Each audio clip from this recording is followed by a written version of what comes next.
Venezuela தாக்கப்பட்டதை கண்டித்து வருகிற 6ஆம் தேதி அமெரிக்க தூதரகத்தை முற்றுகையிட்டு போராட்டம் நடத்தப்படும் என இந்திய கம்யூனிஸ்ட் கட்சியின் மாநில செயலாளர் வீரபாண்டியன் தெரிவித்துள்ளார். கிருஷ்ணகிரி மாவட்டம் தேன்கனிக்கோட்டையில் செய்தியாளர்களுக்கு பேட்டியளித்த அவர், வெனிசுலா அதிபர் மற்றும் அவரது மனைவியை அமெரிக்கா கைது செய்தது கண்டிக்கத்தக்கது எனவும், இச்சம்பவத்தை ஐக்கிய நாடுகள் சபை மற்றும் பல்வேறு நாடுகள் கண்டித்துள்ள நிலையில் இந்தியா கண்டிக்காதது ஏன் என கேள்வி எழுப்பினார்.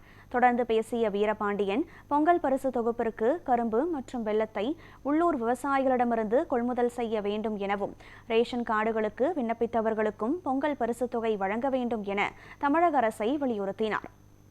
கரும்பு நம்முடைய உள்ளூர் விவசாயிகளிடமிருந்து கொள்முதல் செய்ய வேண்டும். அதேபோன்று வெல்லத்தையும் நம் உள்ளூரிலிருந்தே கொள்முதல் செய்ய வேண்டும்.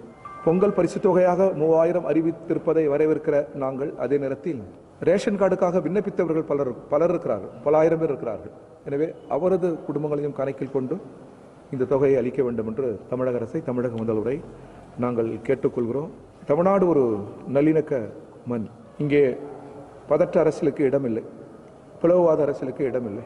திருப்பரங்குன்றத்தில் உருவாக்க நினைத்த அதே பதற்றத்தை சுசீந்திரத்திலும் உருவாக்க முயற்சி செய்திருக்கிறார்கள்.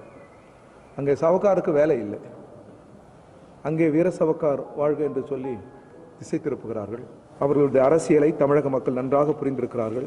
எத்தகைய சூழலிலும் தமிழ் மண்ணில் புலவாத கருத்துக்களுக்கு இடமில்லை, பதற்ற அரசியலுக்கு இடமில்லை, மத அடிப்படைவாத கருத்துக்களுக்கு, அரசியலுக்கு இங்கே இடமில்லை என்பதை வருகிற சட்டமன்ற தேர்தலில் மக்கள் நிரூபிப்பார்கள். திமுக தலைமையிலான எங்கள் கூட்டணி மகத்தான வெற்றி பெறும்.